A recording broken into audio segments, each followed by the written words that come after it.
Hello everyone, this is icyabyss here, and today I just wanted to talk about Marvel Zombies because it's been a while since I've uploaded literally any videos, and these days it's just like I have no idea what to talk about.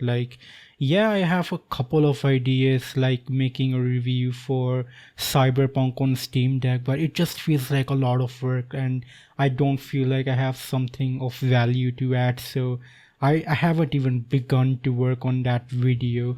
But as far as video ideas are concerned, like everything just feels very, difficult to do. And the more time passes by, the more it feels like the next video idea has to be something really big. And with all of that context in mind, I'm making this video and you're like, what's so big about this video?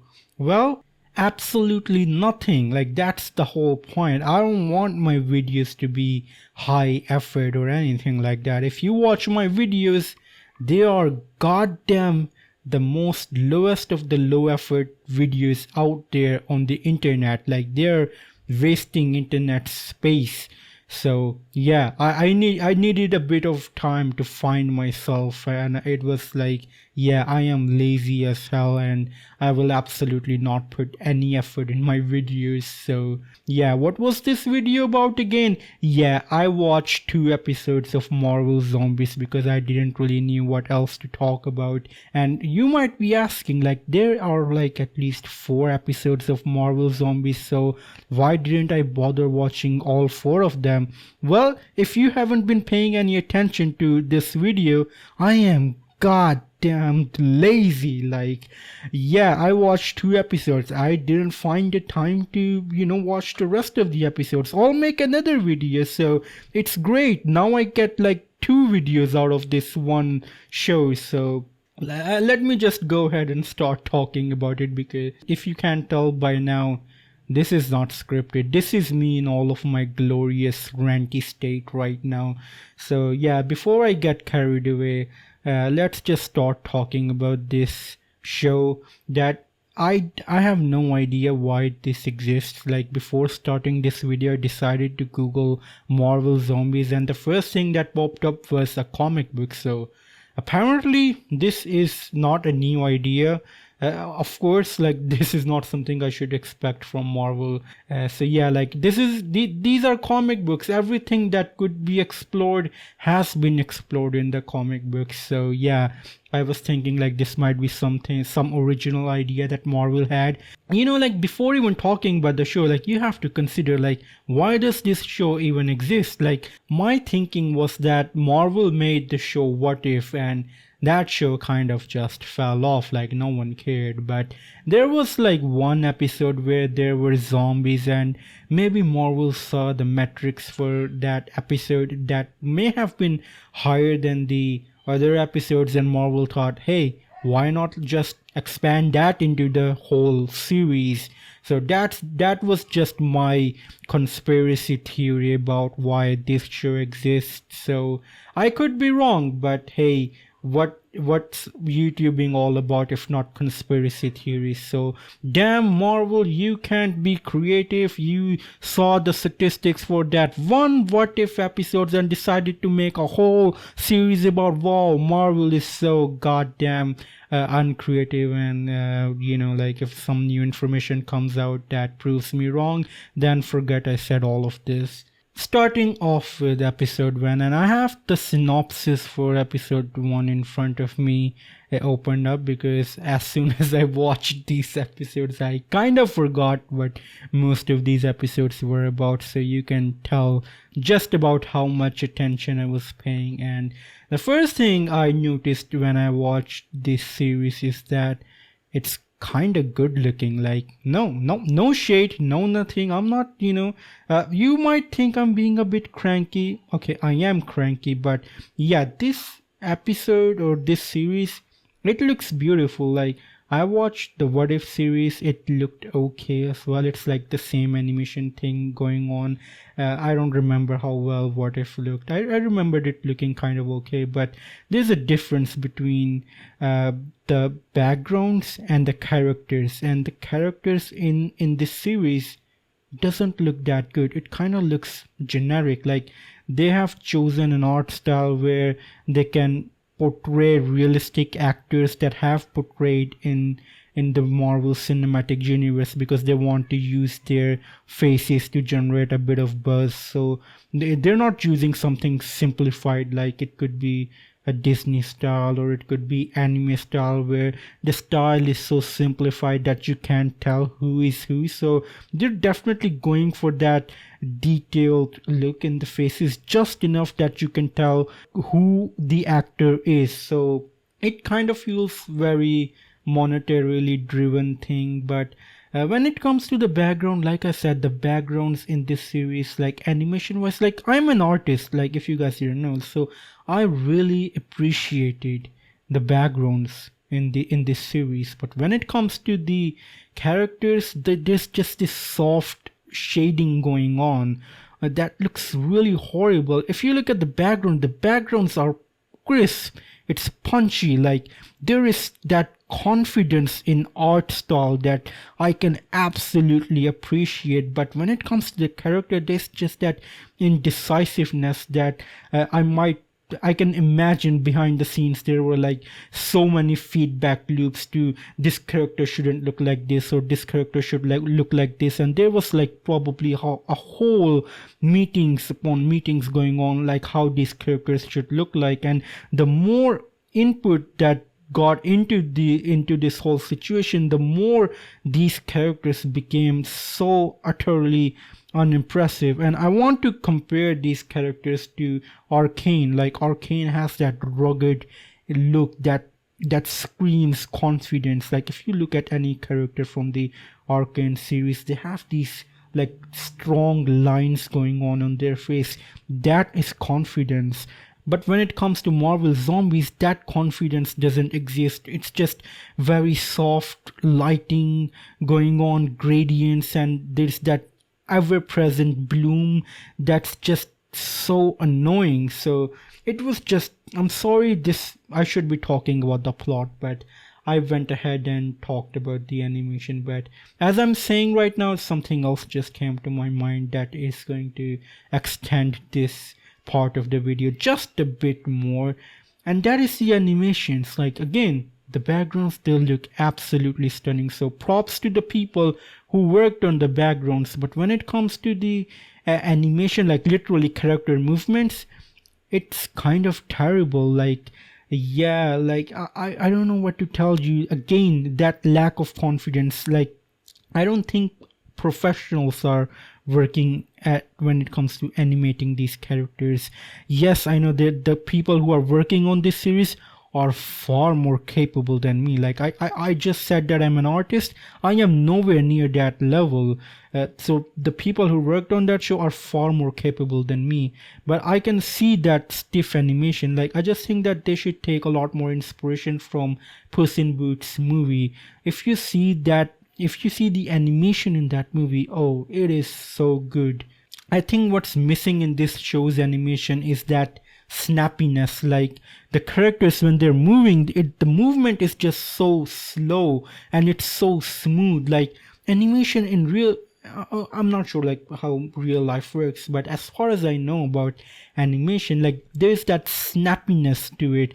Like you have for instance, you have to go from point A to point B, and I'm sorry I'm nerding out about art over here, but this is kind of my thing, so I have to explain it. So if you have to go from point A to point B, you add a bunch of frames on point A, and then you add a bunch of points on point B.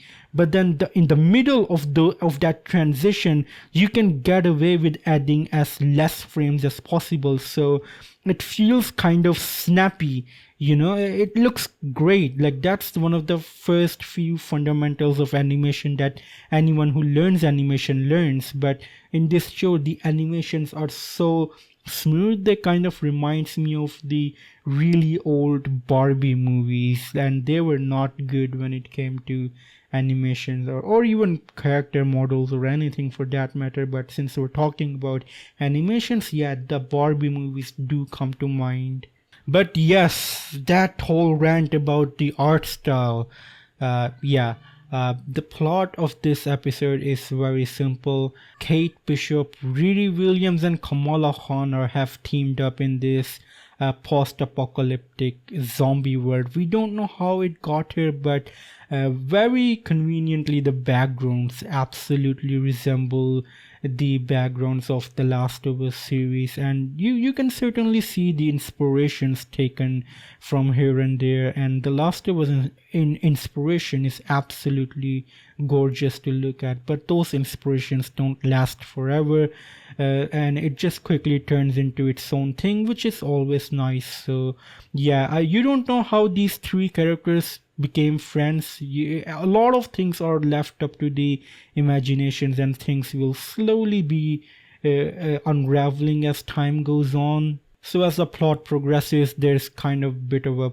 crash, and then these three characters go over there, and then they find a shield agent who has a miniature version of some kind of a device that can potentially save the world. So these characters go and they try to they have to get it launched into space. So along the way, a couple of characters died. Both of them, aside from Kamala Khan, are dead. And in this show, characters die very easily, and I think writers are getting lazy with this show. Like sometimes characters just they exist and they're like, yep, I guess I'm dead now, and then they just drop the mic and then they just roll off and they're like, I'm gone.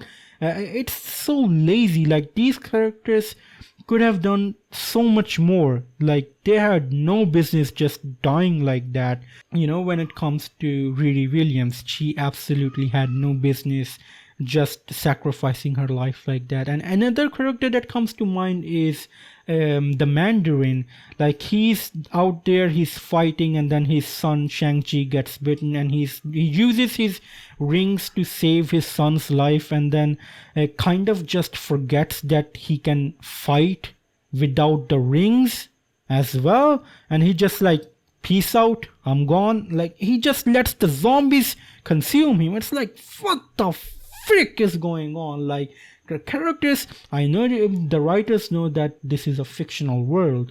No one cares if these characters die, because this is like playing with Legos. So you make characters and you kill off characters. Like that's about it. And I just feel like if you want people to care about these characters, they need to I'm not saying don't kill off characters. You can absolutely do that, but if you're going to be doing that, do it in a very meaningful way, something that works, something that's believable. But like Mandarin over there, like completely forgetting he can still fight, like that's just like annoying. So yeah, as the plot progresses, Kamala Khan ends up meeting with Yelena Belova's family, and you will see that the cast of the characters keep on increasing as the time goes by. And in the second episode, we also meet with Shang-Chi and Aquafina's character, which is like, I don't know what her character's name is. I just know that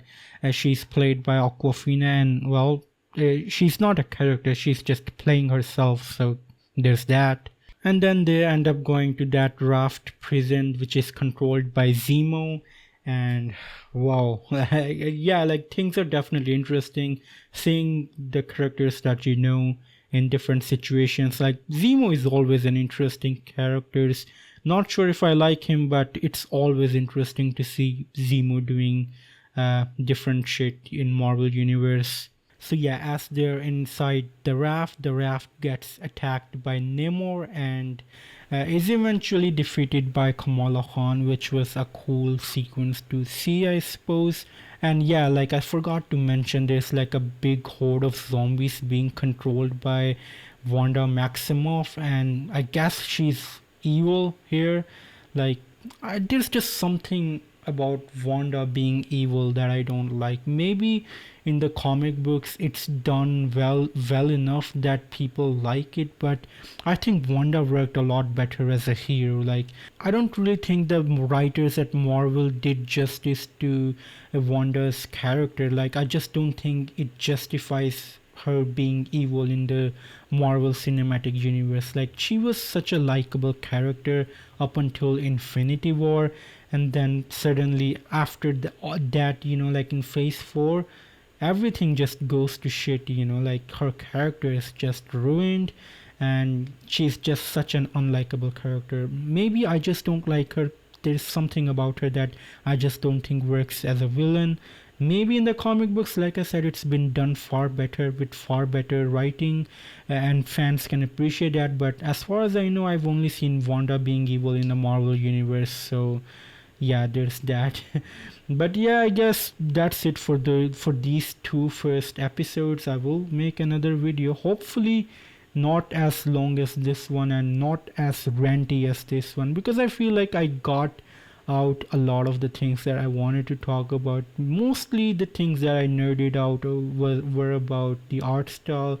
In the next episode, I might actually nerd out about the story, which I'm a bit shaken about. I'm very confused. I don't have a strong opinion right now because it's only the first two episodes. So I will have a much better idea when I'll be making my next video after having watched the third and fourth episode. So look out for that, because in that video will be all about the story, if this video was all about the art style and animation. So yeah, let me know what do you think about this show in the comments down below, and as always, it's time for a goodbye.